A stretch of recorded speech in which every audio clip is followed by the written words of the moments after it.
धंतोली थाना क्षेत्र के कमल प्रभा अपार्टमेंट में रहने वाले 75 वर्षीय आर्किटेक्ट ने पुलिस में शिकायत दर्ज कराई है। पीड़ित के मुताबिक 23 जून की रात टीवी देखते समय उन्हें हॉटस्टार चैनल अपग्रेड करने का संदेश मिला। रिचार्ज करने के बावजूद सेवा शुरू नहीं हुई तो उन्होंने इंटरनेट पर मिले एक कथित कस्टमर केयर नंबर पर संपर्क किया।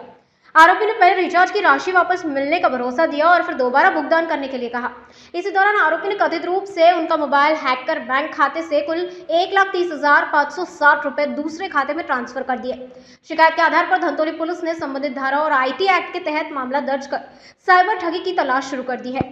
एक 75 वर्षीय व्यक्तींनी पोलीस स्टेशन येथे एक तक्रार नोंद केलेली आहे। त्यामध्ये त्यांनी सांगितले की दिनांक 23 जून रोजी ते त्यांच्या टीव्हीवर जिओ हॉटस्टार बघत असताना त्यांना रिचार्जबद्दल एक मेसेज आला टीव्हीवर।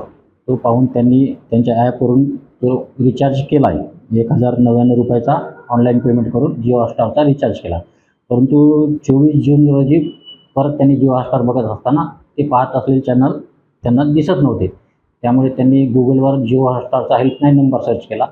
त्या हेल्पलाईन नंबरवर सर्च केला असता ते पुढे बोलणाऱ्या व्यक्तीने तो जिओ हॉटस्टारचा कस्टमर केअरचा व्यक्ती असल्याचे सांगून त्यांच्याशी संभाषण केले व त्यांना त्यांचे पेमेंट केलेला जो 1,099चा रिफंड करतो असे सांगितले व त्यांना काही मेसेज पाठवून त्यांना फॉलो करण्यास सांगितले आणि एक नंबर होता 81,024 03953 या नंबरवरून परत त्याचा फोन आला आणि त्यांनी त्याचे ॲप ओपन करून काही ॲक्टिव्हिटी करण्यासाठी सांगितले पेटीएम आणि फोनपे ओपन करून आणि त्यानंतर लगेच त्या व्यक्तींचे त्यांच्या अकाउंटमधून जवळपास 1,30,560 रुपये काढून घेतल्याचे त्यांना समजले।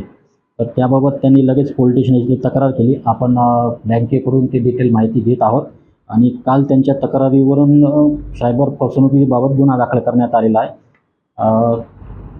कोणत्याही व्यक्तीने आपले जे गुगलवर सर्च करत असताना कस्टमर केअरचा नंबर सर्च करत असताना खात्री करावी की तो ॲप आणि जी माहिती मोबाईल नंबर आहे ते अधिकृत आहे। बरेच वेळेस काय होतं हे असे गुगलवर आपण सर्च करतो तर बरेच वेळेस फ्रॉड आहे। गुगलचे असो पेटीएमचे असो फोनपेचे असो हे कस्टमर केअरचे नंबरचे जे असतात ते बरेच वेळेस फ्रॉड असतात।